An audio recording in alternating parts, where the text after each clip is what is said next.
అందరికీ నమస్కారం అండి. ఈరోజు మనం చెప్పుకునే ఎట్లా టాపిక్ ఏమంటే మంచి విశేషమైనట్లాంటి ముక్క, అది వచ్చి చక్రమర్దకం అని పిలుస్తారు. కొన్ని ప్రాంతాల్లో వేరే పేర్లలో ఉండొచ్చు. దానికి అది విశేషమైనట్లది ఏమంటే కుక్క కాటు ఎంత విషం ఉంటే కూడా దాన్ని అట్లా తీసేట్లా దాంట్లో పవర్ ఉంది.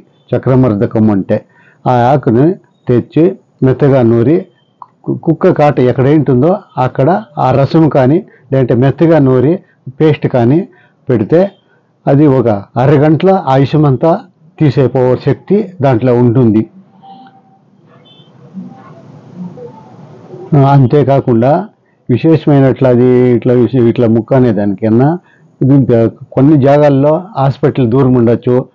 సడన్గా పోయేకి కాలేనట్ల వాళ్ళు ఈ ముక్కను తెచ్చి కుక్క కాటు ఎక్కడేంటుంది అక్కడ పెట్టి కట్టి అన్నాక మీ నిదానంగా పోయి మీరు ఇంజక్షన్, ఈ కాలంలో ఇప్పుడు అన్నీ వచ్చిండాయి. పూర్వకాలంలో కానీ ఇట్లా హాస్పిటల్ మెడిసిన్, ఇంగ్లీష్ మెడిసిన్ ఏమీ దొరకకుండా ఉంటా. అప్పుడంతా ఇదే చేసి అంతా మేలుగుణం చేసుకుంటా ఉండ్రి. అందువలన దీన్ని చేసుకొని అక్కడ పోయేకి లేట్ అంటే కూడా దీన్ని ఇషం తీసే పవర్ దీంట్లో ఉండేదాన్ని ఇంకా అన్నకి పోయి మీరు ఆ మెడిసిన్ ట్రీట్మెంట్ తీసుకోవచ్చు, తప్పులేదు.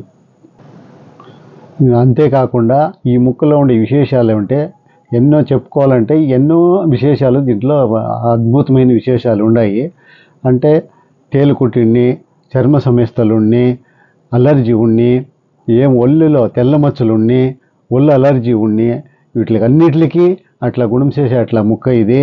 తామరకి మాత్రము చక్కగా పనిచేస్తుంది. ఇది తామర వచ్చిండే జాగాలో దాన్ని మెత్తగా నూరి గట్టిగా పేస్ట్ మాదిరి పెట్టి చేస్తే అది ఒక గంట టైంలోనే వాళ్ళకి పైసా ఖర్చు లేకుండా అది మొట్టమొదటికి అప్పుడే మాన్యత వచ్చేస్తుంది. అట్లా 3 రోజులు కానీ 5 రోజులు కానీ ఈ మాదిరి చేసుకుంటే తామర ఎప్పుడే కానీ శాశ్వతంగా పోతుంది. అంతేకాకుండా ఇది ముక్కను సేకరించేటప్పుడు పంట పొలాల్లో కానీ అంటే రసాయన మందులు ఇవంతా కొట్టి చేయండి దాన్ని ఇంకా అక్కడ సేకరించకూడదు. దాన్ని ఇంకా ఏమీ మనకు ఫలితం సిక్కేలే. అది వర్షాకాలంలో అయితే ఎక్కడకన్నా కానీ ఇట్లా పెరిగే ఇట్లా ముక్కలు ఇవి అక్కడ వేరే జాగాల్లో కొండ ప్రదేశాల్లో చెట్లు ఉండే పక్క కానీ గ్రౌండ్ల పక్క కానీ ఇట్లా జాగాల్లో అన్నీ మొలుస్తుంది, చిక్కుతుంది. అదాన్ని తెచ్చి అక్కడ యూజ్ చేసుకోవాలా. యా కారణానికే కానీ పంట పొలాల్లో మాత్రము మందులు కొట్టిండేదాన్ని ఇంకా అక్కడ తెచ్చినా కూడా మనకి ఏం ఫలం చిక్కెళ్ళదు. దాన్ని ఇంకా వీడియోలో చెప్పిండే మాదిరి అక్కడ జాగాలు ఇడిచి వేరే జాగాలు అన్నీ తెచ్చుకొని దాన్ని చేసుకుంటే మంచి ఫలితం పొందుతారు. నమస్కారం.